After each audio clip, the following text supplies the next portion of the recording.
Have you ever wanted to start your own watch collection but don't know where to start? Or maybe you already started a watch collection but all the prices are so high and you don't know what to get next. I'm here to talk to you about one of the best affordable watches that you can start with. Hi guys, I am Gato, the editor, and today you get to hear from me and not Jory because I have decided that I do all the work. Jory doesn't pay me enough. I'm feeding off of my cat's food and I just decided I'm taking over this channel.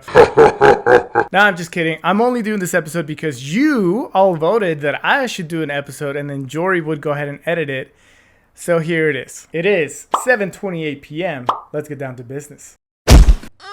Alright guys, so the watch that we're going to be talking about today is none other than the Casio A168WA1.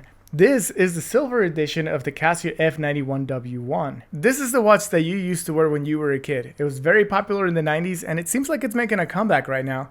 Or maybe it's just always been popular and I just started noticing. The Casio A168WA1 has a digital movement.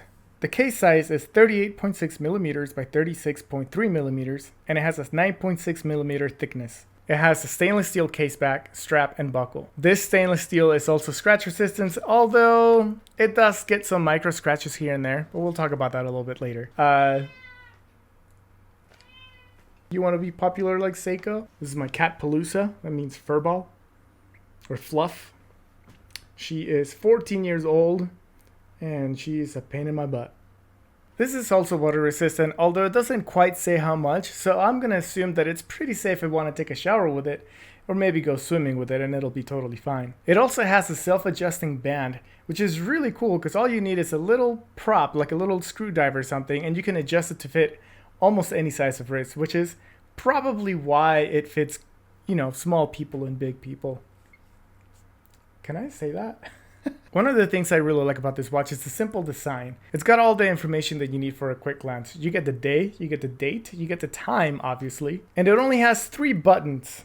The weight on this watch is about 50 grams, which is great for those people that don't want to feel like they have something weighing them down on the wrist. The approximate lifespan of this battery is about 7 years, and it also has a resin glass. Now, with the 3 buttons that you get on this watch, on the bottom right corner, you get the button that switches your time from 12 hours to 24 hours, if you like to go military time like I do. On the top left corner, you have the light, which is a electroluminescent backlight, and the color is a really nice blue-green. The bottom left button is your mode. When you click that button, you get to set up your alarm, you get a chronograph, and that's how you adjust your time. The accuracy of this watch is about plus minus 30 seconds every month. So I'm going to tell you why this is one of my favorite watches. Right now you can find this for about $15 to $20. It's got a classic look to it. It's extremely light. The bracelet is so awesome to play with. And the great thing is that if you're rough with your watches or if you lose it, anything happens to it, you're only out about $20.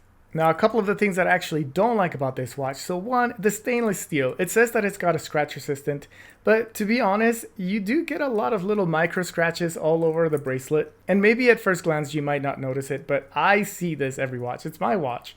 So I get to see this every day and I see all the scratches all of the time. Another thing I don't really enjoy about this watch is that because the case is actually kind of a plastic instead of actual stainless steel, your fingerprints really get on there, and I constantly need to you know, wipe the watch to make it clean and nice again. Now, the last thing I don't like about this watch, and this is a little bit more personal to me, is the fact that with the self-adjusting bracelet, it doesn't actually quite fit my wrists. I don't know the measure of my wrist. I think it's like 6.5 inches, but this bracelet will either fit a little bit too tight or a little bit too loose, and I always tend to go with a little bit too tight, except every now and then I'll get like markings on my wrist. That is the downside of not having 7.5 inch wrists like Jory does.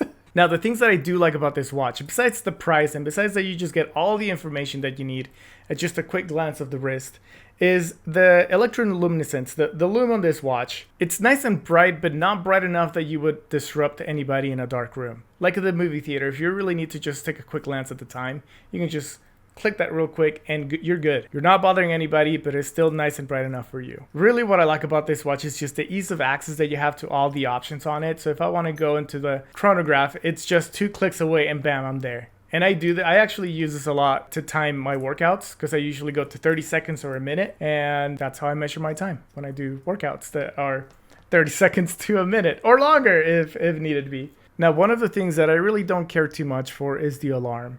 The alarm is nice to have there, but it's just not loud enough that I would use it to wake up. And that's usually where I use my alarm. Now, if I was just using it as a reminder, like, hey, don't forget to change your laundry, or like if I left something cooking or anything like that, then that's perfect. And I would use it for that. But it's definitely not a reliable source to wake up. Use your phone for that. All right, and there you have it. It's a simple watch. It's affordable. It's nice. It's fancy. I get compliments on it all the time when I wear it.